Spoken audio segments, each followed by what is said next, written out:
नमस्कार, बहुत स्वागत है। नादी टीवी देख रहे हैं आप। मैं हूं आपके साथ गुंजन लोधी। चलिए आपको सीधा ले चलते हैं जहां देश के प्रधानमंत्री नरेंद्र मोदी बजट को लेकर क्या कुछ अभिभाषण दे रहे हैं, सुनिए। की वैश्विक भूमिका को नए सिरे से सशक्त करता है। भारत के 140 करोड़ नागरिक फास्टेस्ट ग्रोइंग इकोनॉमी बनकर ही संतुष्ट नहीं है। हम जल्द से जल्द दुनिया की तीसरी सबसे बड़ी अर्थव्यवस्था बनना चाहते हैं। ये करोड़ों देशवासियों का संकल्प है।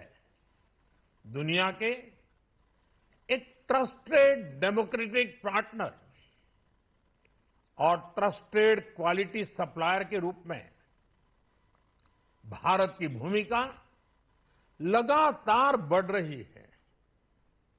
हाल में जो बड़ी बड़ी ट्रेड डील्स भारत ने की है, मदर ऑफ ऑल डील्स, उसका मैक्सिमम बेनिफिट भारत के युवाओं को मिले, भारत के लघु और मध्यम उद्योग वालों को मिले। इस दिशा में बजट में बड़े बड़े कदम उठाए गए हैं। साथियों, इस बजट में मेक इन इंडिया और आत्मनिर्भर भारत अभियान को नई रफ्तार के लिए महत्वाकांक्षी रोड मैप प्रस्तुत किया गया है। इस बजट में नई उभरती इंडस्ट्रीज यानी सनराइज सेक्टर्स को जिस मजबूती के साथ समर्थन दिया गया है, वह अभूतपूर्व है। Bio pharma Shakti mission, semiconductor mission 2.0, electronic component manufacturing scheme, rare earth corridor का निर्माण, क्रिटिकल मिनरल्स पर बल, टेक्सटाइल सेक्टर में नई स्कीम, हाईटेक टूल मैन्युफैक्चरिंग को बढ़ावा, चैंपियन एमएसएमईज तैयार करना, ये फ्यूचरिस्टिक है, देश की वर्तमान और भविष्य की आवश्यकताओं का ध्यान रखती है। एमएसएमईज को, हमारे लघु और कुटीर उद्योगों को जो समर्थन इस बजट में मिला है, वह उन्हें लोकल से ग्लोबल बनने की नई ताकत देगा। साथियों, बजट में इंफ्रास्ट्रक्चर को मजबूत करने के लिए कई बड़े कदम उठाए गए हैं। डेडिकेटेड फ्रेट कॉरिडोर, देश भर में वाटरवेज का विस्तार, high speed rail corridor, tier 2 और टियर 3 शहरों के विकास पर विशेष ध्यान और शहरों को मजबूत आर्थिक आधार देने के लिए म्युनिसिपल बॉन्ड्स को बढ़ावा। ये सारे कदम विकसित भारत की यात्रा की गति को और तेज करेंगे। साथियों, किसी भी देश की सबसे बड़ी पूंजी उसके नागरिक होते हैं। बीते वर्षों में हमारी सरकार ने देश के नागरिकों के सामर्थ्य को बढ़ाने पर अभूतपूर्व निवेश किया है। हमारा प्रयास स्किल, स्केल और सस्टेनेबिलिटी को निरंतर बल देने का रहा है। जैसा कि आज पार्लियामेंट में निर्मला जी ने कहा है, यह युवा शक्ति बजट है। उसमें युवा की सोच भी है, युवा के सपने भी हैं, युवा का संकल्प भी है और साथ साथ युवा की गति भी है। बजट में जो प्रावधान किए गए हैं, उससे अलग अलग सेक्टर्स में लीडर्स, इनोवेटर्स और क्रिएटर्स तैयार होंगे। मेडिकल हब्स के निर्माण से, एलाइड हेल्थ प्रोफेशनल्स के माध्यम से, ऑरेंज इकोनॉमी यानी ऑडियो विजुअल गेमिंग को बढ़ावा देकर, पर्यटन को प्रोत्साहन देकर और खेलो इंडिया मिशन के माध्यम से युवाओं के लिए नए अवसरों के द्वार खुलेंगे। भारत को दुनिया का डेटा सेंटर हब बनाने के लिए टैक्स में बड़ी छूट की घोषणा भी की गई है। मैं भारत के युवाओं को विशेष तौर पर इस बजट की बहुत बहुत बधाई देता हूं, क्योंकि इससे एम्प्लॉयमेंट जनरेशन को बड़ा बूस्ट मिलेगा। मुझे बहुत खुशी है कि इस बजट में टूरिज्म और विशेषकर नॉर्थ ईस्ट में टूरिज्म को बढ़ावा देने के लिए भी ठोस कदम उठाए गए हैं। भारत के अलग अलग राज्यों को ताकतवर बनाकर संतुलित विकास की नींव भी इस बजट में मजबूत की गई है। साथियों, हमारे देश में 10 करोड़ से ज्यादा महिलाएं सेल्फ हेल्प ग्रुप से जुड़ी हैं और बड़ा सफल अभियान रहा है। महिलाओं द्वारा निर्मित, महिलाओं द्वारा संचालित सेल्फ हेल्प ग्रुप्स का आधुनिक इकोसिस्टम बने, बजट में इसे प्राथमिकता दी गई है। कोशिश यही है कि हर घर लक्ष्मी जी पधारे। हर जिले में छात्राओं के लिए नए हॉस्टल बनाने का अभियान भी शिक्षा को सुलभ बनाएगा।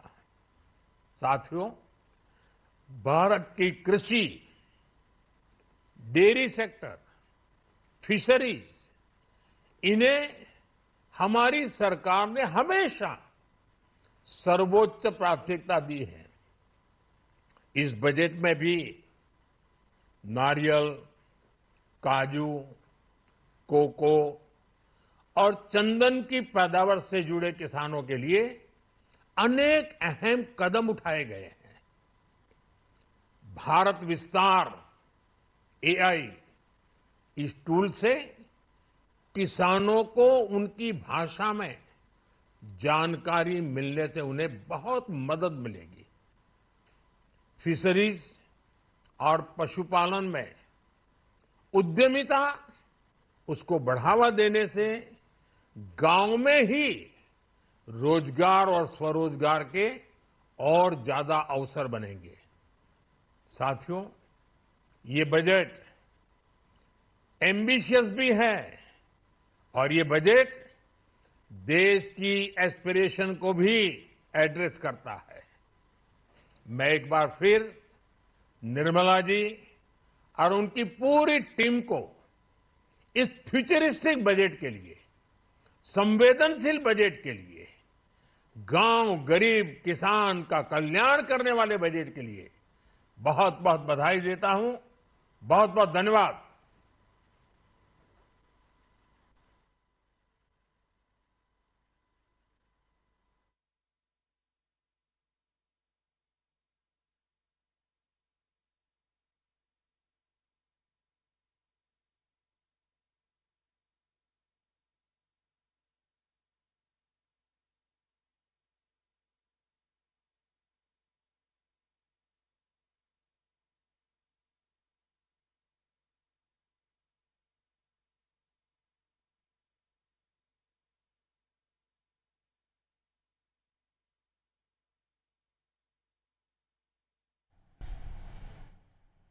और आज बजट पेश हो चुका है और बजट को लेकर मध्य प्रदेश के मुख्यमंत्री डॉक्टर मोहन यादव का बयान भी इस पर सामने आया। सीएम ने बजट की तारीफ की है। अपने इस बयान में वह तारीफ करते नजर आ रहे हैं जो बजट पेश किया गया है। कल्याणकारी योजनाओं पर विशेष ध्यान दिया गया है। देश के साथ एमपी में भी विकास होगा। आगे कहा कि एमपी को 1,40,000 करोड़ का अनुदान भी मिलेगा। तो देखिए, मुख्यमंत्री डॉक्टर मोहन यादव का ये बयान बजट पर, तारीफ की है उन्होंने बजट की। कल्याणकारी योजनाओं पर विशेष ध्यान दिया गया है, ये बात भी उन्होंने कही है। आगे कहा है कि देश के साथ एमपी में भी विकास होगा। जो बजट सामने आया है, जनता को ध्यान में रखते हुए हर वर्ग के लिए विशेष इस बजट के बीच रखा गया है। और उसी के बाद मध्य प्रदेश के मुखिया सीएम डॉक्टर मोहन यादव का ये बयान सामने आया। चलिए आपको सुनाते हैं क्या कुछ कहा उन्होंने अपने इस बयान में। खास करके बजट की जो दिशा और लक्ष्य है, वो लक्ष्य भारत को सशक्त भारत की तरफ ले जाने का है, जिसमें आर्थिक ग्रोथ को बढ़ावा दिया गया है। सभी वर्गों के साथ जनता के कल्याणकारी योजनाओं पर विशेष ध्यान दिया गया है। खासकर भारत को बायोफार्मा हब बनाने की दिशा में विनिर्माण क्षेत्रों के लिए रणनीतिक विकास की दृष्टि से पर्याप्त धनराशि का प्रबंधन किया गया है। क्लिनिकल ट्रायल स्थलों का विकास किया जाएगा, जिसमें 1,000 ट्रायल स्तर बनेंगे। रिसर्च एंड डेवलपमेंट के आधार पर एआई के सेक्टर का बड़ा पैमाने पर राज्य के देश के विकास के साथ में हमारा मध्य प्रदेश भी आगे बढ़ेगा, ऐसे मैं उम्मीद करता हूँ। वस्त्र उद्योग के सेक्टर में रिफॉर्म करेंगे, जिससे राज्यों को लाभ मिलेगा। 5 लाख से ज़्यादा आबादी वाले शहरों का विकास और खासकर इसके लिए 5,000 करोड़ का प्रबंधन करने का व्यवस्था की गई। छोटे शहरों में भी तीर्थस्थलों का विकास करने का पर्याप्त ध्यान दिया गया है। केयर इकोसिस्टम के माध्यम से बुजुर्गों का इलाज सही समय पर हो जाए, इसका प्रबंधन भी किया है। देश के प्रत्येक जिले में एक महिला छात्रावास बनाने का निर्माण, ये नारी सशक्तिकरण की दिशा में ठोस कदम है। भारत ग्लोबल मैन्युफैक्चरिंग का हब बने, इसके भी पर्याप्त प्रबंधन किए गए हैं। इससे कई वैश्विक देशों की चुनौतियों से निपटने में भी हमारी सरकार सक्षम होगी। गंभीर बीमारियों के लिए दवाई सस्ती करके ये सच में बड़ा काम किया है, जिसमें बीमारों के लिए कोई वर्ग का भी हो लेकिन गंभीर बीमारियां हैं, उसका इलाज बड़ा महंगा पड़ता है। ऐसे में दवाई का सस्ती करना, माननीय प्रधानमंत्री जी को, माननीय वित्त मंत्री जी को बधाई देना चाहूँगा। खास करके पर्यटन स्थलों पर हजारों गाइड रख करके रोजगार के नए मार्ग को ढूंढने का प्रयास किया गया है। आर्कियोलॉजी की दृष्टि से, पुरातत्व की दृष्टि से जो रिजर्व स्थान है, उनको भी टूरिज्म की दृष्टि से खोलने का जो निर्णय किया गया है, इससे हमारी प्राचीन विरासत को भी लोग जानने समझने के लिए अवसर लेंगे। और ऐसे में विदेशी पर्यटकों को लाने के लिए 2% टैक्स की कमी करते हुए उनके लिए जो विशेष सौगात दी, जिसके आधार पर वैश्विक स्तर पर टूरिज्म के सेक्टर में भारत का स्थान और बढ़ेगा। जिला अस्पतालों को अपग्रेड करने का निर्णय किया है। इनकम टैक्स के में छोटे करदाताओं के लिए प्रक्रिया आसान की है। राजकोषीय घाटे का 4.3% का लक्ष्य मध्य प्रदेश की दिशा में निश्चित रूप से हमको लाभकारी होगा। राज्यों के लिए मध्य प्रदेश के लिए 1,40,000 करोड़ का अनुदान रखा है, जिसमें मध्य प्रदेश को भी राज्यों के लिए 1,40,000 करोड़ का अनुदान देने का निर्णय किया, जिसमें मध्य प्रदेश भी लाभान्वित होगा। मध्य प्रदेश तो टेक्सटाइल के क्षेत्र में भी, जब पीएम मित्र पार्क का उद्घाटन हमने भूमि पूजन माननीय प्रधानमंत्री जी के माध्यम से किया था, जिसमें 3 लाख से ज़्यादा लोगों को रोजगार मिलेगा। 6 लाख से ज़्यादा कपास उत्पादक किसानों के लिए पूरा मालवा निमाड़ एक तरह से एक नई छलांग लगाने के लिए हमने पिछले समय उसका भूमि पूजन कराया। इससे इस बजट के माध्यम से वैश्विक स्तर पर कॉटन के कपड़े, रेडीमेड गारमेंट्स, सभी प्रकार के सेक्टर के लिए अनोखी और बहुत दूरगामी दृष्टि से नीतियां बनाई गई है, जिसका लाभ पूरा देश उठाएगा, मध्य प्रदेश उठाएगा। मैं अपनी ओर से, मध्य प्रदेश सरकार की ओर से, प्रदेश की 9 करोड़ जनता की ओर से आज इंदौर में मैंने इस कार्यक्रम में शामिल होकर के बजट भी सुना। बजट से जुड़े हुए विविध अलग अलग श्रेणी के विद्वानों के साथ संवाद भी हुआ, उनके विचार भी जाने, और उनने सबने एक मुक्त कंठ से एक मत होकर के बजट की तारीफ की। ये आनंद का विषय है। मेरी अपनी ओर से बधाई। A progressive budget, a budget that is focused on every sector of the Indian economy. It's a budget for every citizen, सबका साथ and सबका विकास, सबका विश्वास और सबका प्रयास. Particularly area of telecom, area of donor has got a very good impetus in this budget, and we hope to take forward the Prime Minister's vision of capitalizing on India's growth potential. You have seen a growth of close to 7.5% a complete control on inflation coming down to 1.7%, a huge jump in capital expenditure from 2 lakh crore to almost 11 lakh crore this year to 12 lakh crore next year. So it's a budget that is going to empower India, is going to power India, and is going to take India on its trajectory, which is today the fourth largest economy to the third largest economy by next year and onward and forward. Sir north east को लेकर के बहुत सारी घोषणाएं की गई इसमें north east मैंने यही तो बोला कि north east the sectoral allocation for the Northeast has been increased substantially. Also, a lot of institutions have been given in the Northeast, a lot of waterways have been given in the Northeast. So it's a budget which has given a huge amount of impetus to the Northeast, and for that I'm thankful to the finance. का जो budget हमारी सरकार के द्वारा पेश किया गया है, ये 21वीं सदी के दूसरे क्वार्टर का, और जो क्वार्टर हम सबके लिए बहुत ज़्यादा मायने रखता है, क्योंकि 2047 जब हम एक विकसित भारत बनाने का जब हम जिक्र करते हैं, तो ऐसे में अब ये जो अगला क्वार्टर शुरू हुआ है 25 से लेके 50 तक का, यहाँ से अब हमें हर उस सोच को बल देकर आगे बढ़ना होगा जो इवेंचुअली 2047 में भारत को एक विकसित देश बनाने का काम करे। और अब अगर आप इस सोच के साथ इस बजट को अगर आप देखिएगा, तो आपको एहसास होगा कि किस तरीके से इंफ्रास्ट्रक्चर पे बल दिया गया है, रूरल इंफ्रास्ट्रक्चर पे बल दिया गया है, अर्बनाइजेशन के ऊपर जोर दिया गया है, गांव शहर की दूरी को कम करने का इसमें प्रयास किया गया है, आत्मनिर्भरता पे बल दिया गया है, मैन्युफैक्चरिंग और मैन्युफैक्चरिंग सेक्टर के हर एक वर्टिकल्स में, भले वो डिफेंस में हो, वो प्रोसेसिंग में हो, वो किसी भी क्षेत्र में हो, रेयर मिनरल्स में हो, हर क्षेत्र में जिस तरीके से आत्मनिर्भरता को कुंजी बनाकर इस बजट में उस व्यवस्था को और ज़्यादा मजबूत करने का प्रयास किया गया है।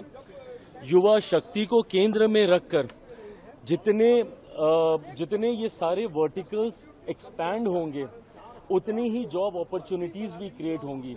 स्किलिंग पे बहुत ज़्यादा कंसंट्रेट पुनः किया गया। खास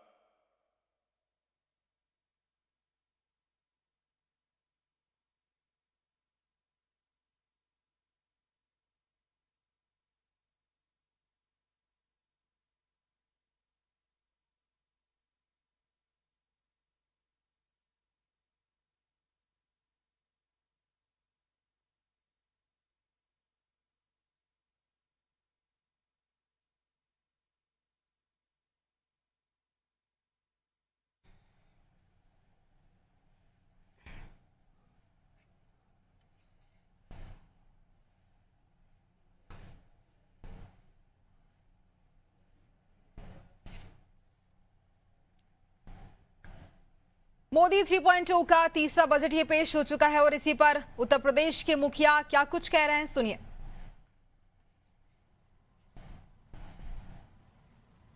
यह सबके साथ साथ जो व्यापक रिफॉर्म के साथ अलग अलग सेक्टर में रिफॉर्म को लेकर के जो बजट प्रस्तुत किया गया है, यह आम नागरिकों के जीवन को सहज और सरल बनाने में मदद करेगा। भारत की अर्थव्यवस्था को तेजी के साथ आगे बढ़ाने में यह बजट मददगार साबित होगा। युवाओं के लिए, महिलाओं के लिए, अन्नदाता किसानों के लिए, उद्यमियों के लिए, आम नागरिक के लिए भी ये नए अवसर को प्रदान करने वाला बजट है। मैं बजट के प्रावधानों का स्वागत करता हूं। आम नागरिक के लिए, जिसने बजट के लिए जो बड़ी आशा भरी निगाहों से जो व्यक्ति देख रहा था, खासतौर पर मध्यम वर्गीय परिवार, गत वर्ष देश ने जीएसटी रिफॉर्म को देखा है, आम नागरिक उसका लाभ लिया है। इनकम टैक्स एक्ट को अप्रैल से लागू करने की घोषणा, उसको सरलीकृत करने, हर व्यक्ति आसानी से अपने रिटर्न को भर सके, इस दिशा में उठाया गया कदम भी स्वागत योग्य है, जिससे अधिक से अधिक व्यक्ति इनकम टैक्स की तरफ आकर्षित होगा और इनकम टैक्स का अपना रिटर्न भरने के लिए आकर्षित होकर के प्रवर्तमान नेशनल बिल्डिंग के कार्यक्रम में वह भी अपना योगदान दे सके। इस दृष्टि से यह अत्यंत महत्वपूर्ण कदम है। मैं कह सकता हूं कि यह बजट समाज के प्रत्येक तबके को, युवा हो, महिलाएं हो, अन्नदाता किसान हो, उद्यमी हो, इन सबको ध्यान में रख करके बनाया गया नए भारत का, विकसित भारत की तरफ अग्रसर हो रहे भारत का एक स्थिर लेकिन तेज गति से बढ़ने वाली अर्थव्यवस्था के रूप में प्रस्तुत करने वाला एक बजट है। मैं इस बजट के सभी प्रावधानों का हृदय से स्वागत करता हूं। आदरणीय प्रधानमंत्री जी के प्रति आभार व्यक्त करता हूं। केंद्रीय वित्त मंत्री जी को इस बजट को प्रस्तुत करने के लिए, जो कर्तव्य भवन से प्रस्तुत किया गया पहला बजट है, इस बजट के लिए भी उनका हृदय से उन्हें बधाई देते हुए हृदय से धन्यवाद देता हूं।